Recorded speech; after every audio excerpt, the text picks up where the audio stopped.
things going on here. Do you know? Hey, Tommy! Can't hear you. You need a mic. Yeah, you need the mic. Has he got one? Oh, there he is. 2 1 2 2 2. Are we there? Am I on?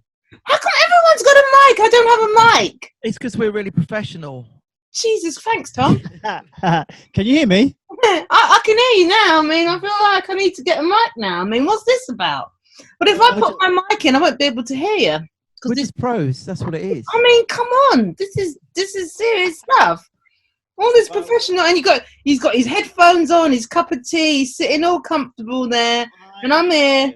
That's how we roll, DIsree. I see how you're rolling there with the microphone check. Microphone check. So can you hear me, or is my sound crap in comparison to yours? We can hear you. Yeah, we can hear you. Used to look. You with your sound. Oh my God, he's got Dex. He's going to start spinning some tracks. I love it. You're gonna mental health, men. Okay. Wellness. Psychotherapy. Could be funny. Right, let me professional. Well, no, I was going to say the opposite. I've got to be professional. I've got to be. Maybe funny. Get the Dex out and start spinning. We can do a little rap. Get my pecs out. No, I said Dex, not your pecs. Oh, Dex. Oh, right. Get you don't want to see my pecs, I tell you. Go on, Andy, you said you did a workout the other day. Get him out, mate. Yeah, but that's one day. Having a workout, was he? Yeah, so I've got this brand new routine where I'm using this one of those exercise bands, one of those rubber things. I know the things. Yeah, and I've done one day of it, and that one day, and it's only like a 6-minute workout. I mean, my muscles have been aching for the last 2 days, so it's really, hit the spot, I think. So, you look ripped, mate. So now you don't know. Oh, isn't this lockdown fantastic? How are you guys? Let's do the hellos and the formals. I'm DIsree. I'm a psychotherapist. It's all the boring stuff. Work at the priory, do private stuff. Yeah. Mental health. Mental health? Who's mental health? Men's mental health. What's going on? Let's hear it from you guys. Have you been on the margaritas this morning like me? Oh my God. All I've had is a Red Bush tea. I feel you're so good. I'm missing out. Oh. Isn't Red Bush tea really delicious? I feel like it just fixes your life after you have it. I love it. I'm addicted to it. Because you can leave the bag in, and it doesn't go too sort of strong, and it's got a lovely taste to it. I find. I put a little bit of almond milk in, bit of honey. Do you put wonderful? Milk in It does sound a little bit. Guys, do you not just have like normal English breakfast tea, a builder's tea? What's going? You guys are well posh, Andy. I mean, I knew you were posh, Andy. You know what? No, it's not posh. It's because I don't have caffeine. Like caffeine sends me over the edge. With my delicate mental state. Okay, don't have caffeine. But to answer your question, DIsree, we're really well, I think, aren't we, Andy? We're doing all right. We've been busy planning a lot of things for the Man Up Men's Mental Health podcast. We've been doing some mini casts, which are sort of bite-sized podcasts designed to just sort of get us through the day, just throw out a few pearls of wisdom that we may have stumbled across, things that are helping us stay sane during this lockdown, and just putting it out there to ultimately just continue and keep the conversation going. I've been watching, I've been seeing, I've been like, this is really cool. That's why I've been trying to grab you. Yeah, tell us who you are. Do people actually know who you're talking, apart from just 2 random blokes? Well, yeah, especially it's a bit dodgy now. I mean, I know. It's like DIsree and 2 random blokes. We both call it that. Go on, who are you? How did you get on my Zoom today? How is this? Well, I'm Andy Richardson. I'm not a psychotherapist. I'm not. I'm sorry. I'm to say I'm not a psychotherapist, but I am someone who, for the last probably 15 years, maybe more, has had a problem with health anxiety, and I've through the years I've worked out different ways of dealing with it, really. And so that is me. I do lots of other things. I'm a musician. I'm a producer. I am a cameraman. I make films. I'm writing a musical at the moment. And that's me really. And then yes, and I've known this fella. I mean, I don't know if people can see the podcast the same way we are, but I'm pointing to him now. If you look up to my finger, he's over there for me, but he's down. Oh, is he? Oh, okay. I'm above you, Andy. On my screen, I'm above you. Really? Oh no, you're below me. You're below me on mine. About 13 years ago at a warehouse party, and we've been in touch, sort of vaguely each other. Since. But, I mean, then I saw him he had a blog that he posted up called Dead End Dad, which I'm sure he'll tell you about. But I've seen it. I'm a follower. Yeah, and I saw it and on Facebook, and I was like, blimey, that Tommy, he suffers from depression. He, what?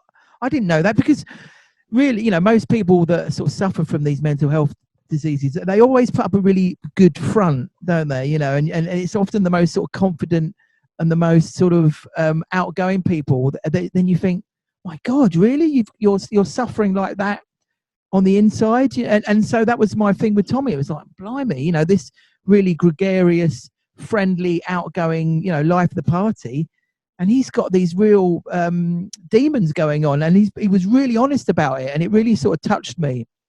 So what I did was I messaged him, and I said, dude, wow, I can't believe that you've been going through all that. I've been thinking about doing a men's mental health podcast. Do you want to sort of give it a go? Because neither of us had done a podcast before. And then I'll hand over to Tommy wherever he is that way. And He's then over there now. He can describe the rest. Well, and that was it, because like Andy said, I was blogging about mental health and my journey, and to be honest, it was just, I knew I wanted to do something more. So when Andy messaged me with this idea that he had, it was a no-brainer. And I think shortly after you messaged, we got together, didn't we, and recorded the first podcast in your front room in your flat. And it was just a real honest, sort of open conversation between two blokes about what we'd been through, and it was really nice.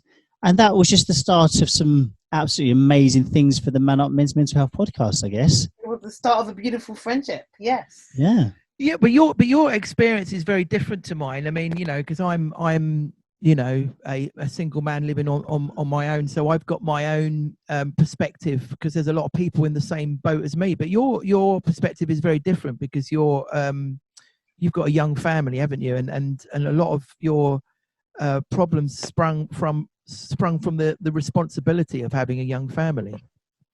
Yeah, I mean, I'm sure like many of your clients will say, once I found out that I was going to be a father, that was a whole it was a whole world of emotion that all of a sudden needs to be dealt with. And as I was quite a stereotypical man who didn't talk about his feelings like he should, I didn't really have the communication skills that I've tried to, or I'm working on, still developing right now. So yeah, it was a real eye opener. And I mean, I've been struggling with my mental health prior to this anyway, and I was masking it well. Like Andy said, I was a party boy. We was always in the parties, having a great time. I was drinking, I was using drugs to sort of, mask maybe a lot of things that I didn't realize was going on, because it gave me acceptance and it just made things all right for a while. But once kids are thrown into the equation, and you don't, the partying stops, and then all of a sudden you start feeling things. And I had all these feelings that I hadn't dealt with, I'd suppressed with, being ignorant, ignoring them, turning a blind eye, blaming it on being tired, being stressed and all that. And all of a sudden had to face them. And I always say this, I did what all great men do, is I stuck my head in the sand, and I didn't deal with them properly. So it just got worse, and it built up, and got to a point where sorry, excuse me, I was really genuinely looking at possibly losing my wife and my kids. And a long story short, to cut it down, I sort of just had a meltdown in front of my wife, I guess, and just I blurted it all out. I felt I felt worthless. I felt like I didn't want to be here. I just felt like the boys and you would be better off without me. And you know, it was that sort of, I guess, rock bottom, if you like, that spurned, you know, the new direction that my life would take. So, as I always say, if there's one thing, if people take one thing from anything I ever say, it's the communication. It's, you know. Oh God, always. Yeah. Always communication. Always. That's why we're making it a men's mental health thing, because men aren't very good at communicating. Really, I mean, they are. I mean, you know, let's not generalize, but compared to women, I would actually say. So I don't know if you know anything about me, Andy. Me and Tommy go way back, all the way into November, but that feels like a long time ago. It feels like, you know, when we could hug each other and when we could walk around, when we could do stuff. No, so I specialize in men's mental health. And how did I get here? So I spent years, maybe 16, 18 years working in schools, social development. I did drama therapy, trained to be a counsellor, became a counsellor, then trained to be a CBT therapist. And I was still kind of put in the same position where I was always working with young boys who had behaviour problems, and I just had a knack for it. And I would work alongside ASD, so children who were diagnosed ASD but presented as NT. Do you know what ASD and NT is? I'm just saying, it's like I'm saying the alphabet here. So ASD is the autistic spectrum disorder, and NT are neurotypical. So we would be probably neurotypical. Well, we might be. One of us could be ASD, but we would be neurotypical, where we can conform. And ASD is the wiring of the brain where conformity is just cannot happen. Communication, social interaction, perception, and all of that is completely obscured, and they tend to have a difficult time in school and often present in boys. So I would be using CBT techniques to support them, because they're filled with anxiety, prone to depression, because the world doesn't really accept them. So then I went from doing that, and then I started working at the Priory, and then I found that all my clientele were men. And it wasn't on purpose. So it was like I was constantly in this position throughout my entire career. It's been like 20 years now. And then I just thought, well, obviously it's about, you know, communication. I was getting a lot of clients who had already come to the Priory, had seen other therapists and hadn't got that kind of, and I realized, because I, as a counselor, I used to, counseling is about psychodynamics and talking about the childhood. And I found that actually there's nothing wrong with that, but when you're dealing with, I'm talking to two guys, when you're dealing with a man and it comes to emotions, it's all this airy fairy, let's link back to where you happened when you were a child and get in touch with you. They don't want to do that. They want to understand, why the hell am I pissed off? Why am I anxious? What's going to happen? Yeah. So my job is to get you from understanding and recognizing the actual problem. Yeah, recognizing the problem. Now I'm going to teach you how to accept yourself, how to deal with the problem, and how to recognize that you're not a failure. You don't have to be in control, and the world is not going to go wrong just because you made a mistake. DIsree, can I just say, obviously, Andy, we've seen your links for the Torture Superhero series that you do, and I was really sort of pleased and disappointed to know that I have actually been likened to the Incredible Hulk. Have you? Yeah. So during my battle with not communicating and not being able to express how I felt, it was the rage, it was the anger, and I was Very Hulk. Common. Yeah, very common. Do you know why? Go on, talk to me. I'm going to tell you why. This is a common thing. This is very common. So anger, each emotion. So what I deal with in the therapy that I use, it's about letting you know your emotion. What is your emotion saying to you? Yeah. So anxiety is a perceived threat. So Andy talked about having health anxiety, the perceived threat, and it's ambiguous. Health, it's ambiguous. You can just suddenly become stressed about something and you have no control over it. So it's looming and it's stressful and you underestimate the way you can deal with it. And it's actually about losing control. and the fear that something bad's going to happen and you can't fix it. Now, we don't teach men to talk about how they're feeling. We teach men, toughen up, don't be a big girl's blouse, sort it out. Big boys don't. Man up. Yeah, man up. This is what we do. We teach them. Yeah. So we don't say, let them, we don't support men to understand how they're feeling. So when I would be in session with the men that I'd be with, I would to understand, so to get them to understand themselves, that they're not alien. It's not just them, because men aren't talking, you'll think you're alone. So it's like, well, then I'm obviously depressed on my own, can't say nothing, so I'm going to drink. So what men tend to do, people, but specifically men, tend to drink, take drugs, promiscuous, video gaming, ignore the problem. Yeah, literally do anything to feel good, because we're told to try and get this bit to feel good. It's all about the exterior. Get this to feel better, and then it will go away, right? And then, but if you go inside, don't do that. Girls do that, and it's messy. And then you'll do things like you'll cry. It's bad. Men don't cry. So we teach men that this is the problem. So I have always been a fan of Marvel comics. I've got the Disney Channel, the Plus. I'm watching them over and over again. I love my superheroes. I love them. And I love them more than DC. Do you know why? DC, they're a little bit stuck up. The Marvel comic superheroes. You're going to start a war here among the comic book fans. I'm serious though. I can watch DC, but they are a bit stuck up, and they're all, the Marvel comics are like average people. If you notice, they're like people. And they're relatable. They're very relatable. They're average, because you got, what's his name? Batman. He's super rich. I can relate to that. Yeah, Butler. Do you know what I mean? It's the everyman. You're right. Actually, you're very right, because Marvel is always about just like the sort of average Joe, isn't it? Average Joe. DC, they're high tech, swanky, everything's, it's lovely, but DC's like hip hop lifestyle, isn't it? It's like, Aquaman, he's a prince, isn't he? Aquaman.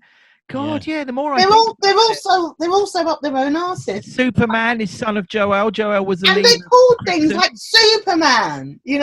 Marvel comic. You've got Wolverine, Wolf. I love Wolverine. You got the Hulk. You've got Spider-Man. Spider-Man is one of my favourites. He's the best. Oh, he is, because he is just a guy. Yeah. Out of all of the superheroes, Spider-Man is just a guy. So what I would do is I would link their because they all have mental health issues, right? All Marvel comic heroes, they're all stressed, they're all anxious, they're angry, they're depressed. Okay, so just quickly. So you obviously Hulk rage. Wolverine, you said, was it PTSD? PTSD. Depression. Okay, so Spider-Man. Who's Spider-Man? Anxiety. And you're Spider-Man. His spider senses, if you notice, it's telling us. Yes. Spider-Man is constantly going, my spider sense. Anxiety. Oh, man. Yes, I love it. Oh, yes, I want to be Spider-Man. Yeah, no, you're just a green lump. Angry dude. That's what you are. I'm just a green angry dude. Right. But you know what? You'll probably be surprised because I'm actually working on ways for people to figure out which superhero they actually are. But the whole point of it was to recognize ourselves in something, because being manly, being a man, comic books, video games, you can kind of relate to that a bit more so than you can being like, yes, I'm depressed, because that sounds so final. Whereas when you say, actually, Hulk, all right, Hulk, and then you look at Hulk, because you look at Hulk when he's David Banner, he's an average guy. He switches. He's super intelligent, though, isn't he? He's not an average guy. He's got a pretty high IQ. Well, he's got a very high IQ, but average. We do have some guys who have high IQs, and they're still living amongst us. They're not Batman. They're not me and Tommy. Average at best. But he's like, and so he goes from super intelligent to the angry Hulk because there's no happy medium. Do you know what I mean? There's no happy medium for him. It's all the way this or all the way that, you know, which is why have you seen the last one where he actually just becomes the Hulk and he's just, you know what he's done there? Do you know what he's done? Don't give it away. He's accepted himself. People might not have seen it yet. Oh, sorry. Giving it away. You need to go and watch. It's been out for a year and a half, mate. You know what I mean? No, I think you've not seen it yet. But it's like, yeah, that's true. He's accepted himself. He's accepted himself. He's like, this is me. I'm big, I'm green, and there you go. Sometimes I scream and shout.